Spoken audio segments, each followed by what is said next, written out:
For as long as I can remember, I've always wanted a container home. What wasn't there to like? I mean, they're cheap, they're easy, environmentally friendly, and they look cool as heck.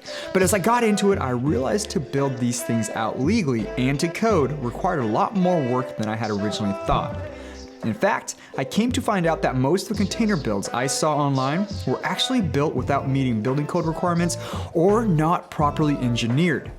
Big no-no in my book when it comes to safety and building equity on my properties. Now don't get me wrong, I still love containers, and they're one of the most unique and best rental structures for a multitude of reasons. However, for anyone who's thinking about building one, you gotta know a few things first. In the next 90 seconds, I'm gonna tell you exactly why you should not be building a container home if it's your first time. Let's get into it.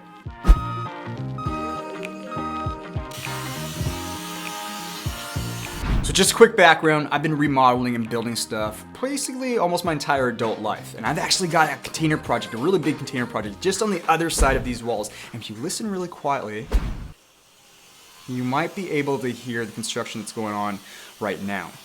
I'm not sure if the mic's picking it up, but it's happening. All right, so let's just put the timer right here and let's see if I can hit all of these points within the next 90 seconds. Let's go. So here's my short list of 4 reasons on why I would not recommend a shipping container build project for a first timer. First is that it is incredibly expensive. Really, honestly, between 50 to 100% more than if you went with a traditional wood frame or stick built home. And the reason behind that is because it's a ton of metal and the labor are actually the most expensive trades and material in all of construction, I think. I'm pretty certain. Second is that engineering is absolutely insane. These are considered prototype homes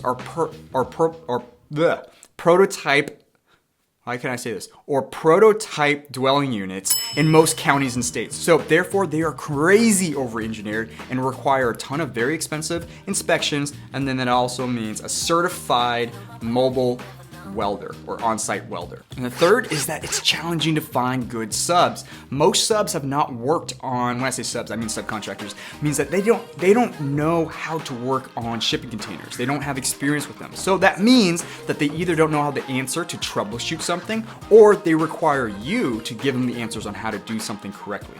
And then 4, the building science is completely different. When it comes to traditional homes, there's decades, if not hundreds of years of building science to understand how to change out, swap out air, control moisture, I know you guys hate that word, sorry, waterproofing, and addressing insulation issues. When it comes to shipping containers, they're basically metal boxes, giant metal boxes, and there's not a lot of building science around that. So what ends up happening is that a lot of GCs, general contractors or subcontractors, don't do it correctly, or you need to educate yourself on how to build these things outright so they don't condensate, they don't create mold, and they're a safe and healthy place for you or your guests to live in. Okay, phew, did I make it? I can't see the timer. Only my editor knows what that time really is, and I'm thinking that I did maybe hit it. Maybe not. I'm sure my editor will let me know. Download my free guides on my website, sub to the channel, and if you haven't yet, you can book time with me and we can do a one-on-one consultation. Other than that, I love you guys all. Did I tell you to sub to the channel already? Dang it, do it. I love you. Bye. See ya.